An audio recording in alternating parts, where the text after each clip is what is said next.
BCO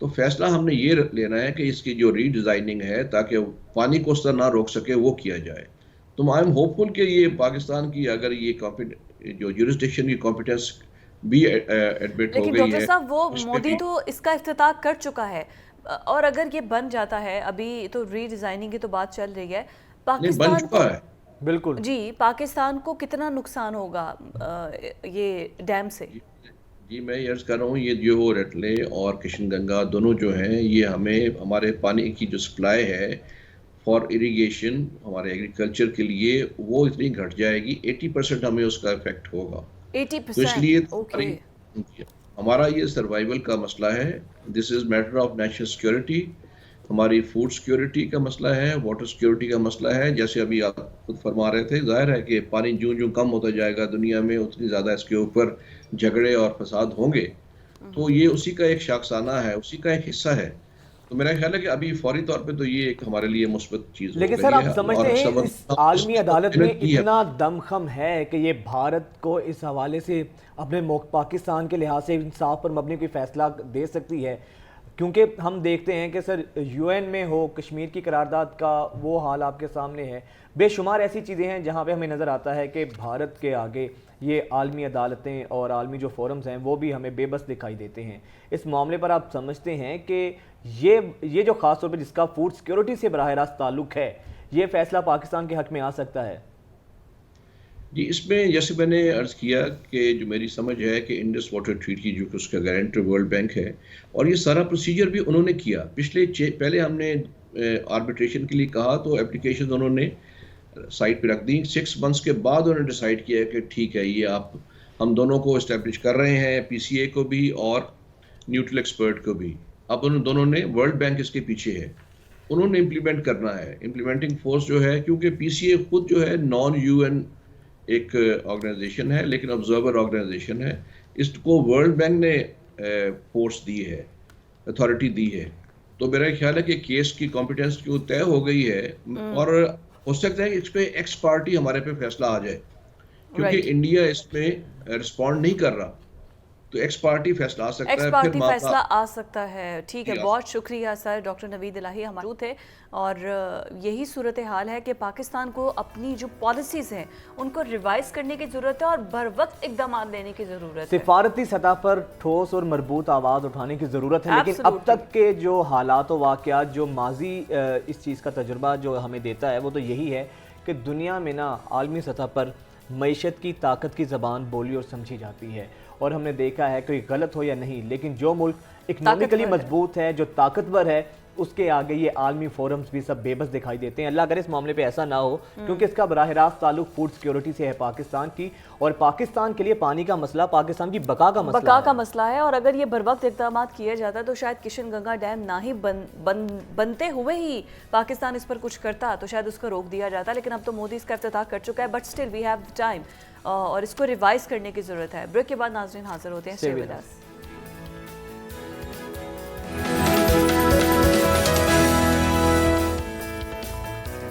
break کے بعد آپ کو خوش آمدید کہتے ہیں. اب کچھ بات موسم کی کرتے ہیں. تو جناب موسم ہے خوشگوار، شدید گرمی جو ہوتی ہے نا ان دنوں میں وہ تو اب دیکھنے کو مل نہیں رہی ہے. لیکن خوشگوار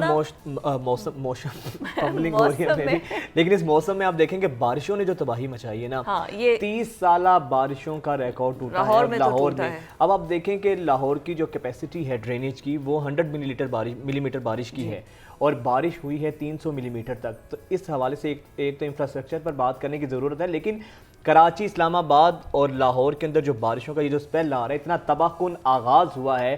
آگے اب کتنی بارشیں ہمیں مزید فیس کرنا ہوں گی، اور موسمی جو تبدیلی ہے، موسمیاتی تبدیلی کہاں تک اپنا اثر دکھائے گی، یہ ایک بہت بڑا سوالیہ نشان ہے نا. لیکن اس سے پہلے ابھی تو چلے لاہور میں تو اتنی بارش ہوئی ہے، آپ کو پتا ہے کراچی میں سب سے زیادہ یہ مسئلہ ہوتا ہے. تو ابھی تو کراچی کے پاس ٹائم ہے کہ انتظامیہ اتنی الرٹ رہے، نالوں کی صفائی کر دے تاکہ سیوریج کا نظام وقت سے پہلے ہی، جب نالوں کی صفائی ہوگی نا تو پھر اتنا زیادہ مسئلہ نہیں ہوتا. ورنہ کراچی کے اندر تو سب سے زیادہ مسئلہ یہ ہوتا ہے کہ وہاں پر آدھا بندہ ہی ڈوبا ہوتا ہے، کیونکہ وہاں پر جو ڈرینیج سسٹم ہے وہ اتنا ناکارہ ہے،